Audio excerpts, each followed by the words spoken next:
Okay, so no more tax for you, huh? Well, the Illinois Supreme Court has struck down a 2011 law commonly referred to as the Amazon law.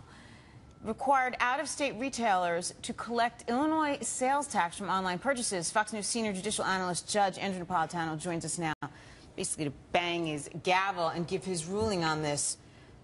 This, to me, is now going to become a state-by-state issue? That's yes. crazy. Yeah. Well, yes and no.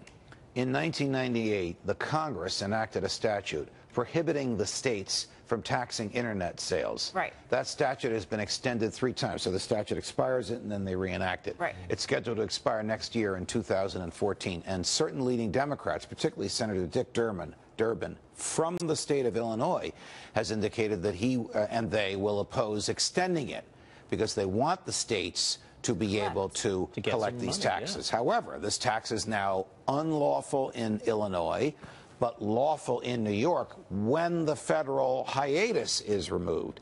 If the feds extend their ban on the states taxing internet sales, then it won't matter that it's unlawful in Illinois but lawful in New York because no state will be able to collect it. Judge, is this all going to eventually end up in front of the Supreme Court? Because the amount of people who do work on the internet, would they take it up? That's a great question. If and when the Congress lifts the federal hiatus, when you have a federal issue, can the states tax an event that doesn't occur in their state? Right.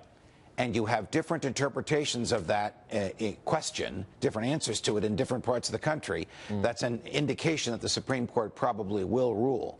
So if that federal hiatus were lifted, Amazon in Kentucky sending a book to you in New York or to your cousin in Chicago would collect a New York tax and remit it to New York, but would not collect an Illinois tax and remit it to Illinois. So rather than have 50 different tax rules, the court probably will weigh in. But look, the march of history is towards taxing almost everything. Yeah. Right. But with respect to state taxes, the federal rule, the Supreme Court rule has been there must be what's called a substantial but minimal contact between the event and the state. So if the book is in Kentucky and it's being mailed in Chicago, and the only thing Amazon did was put it in the mail in Kentucky, that is an insufficient basis for the state of Illinois to tax it. Like the tax. Okay, but it's so confusing because on one hand, they should be taxing the sale because they do it at a brick and mortar.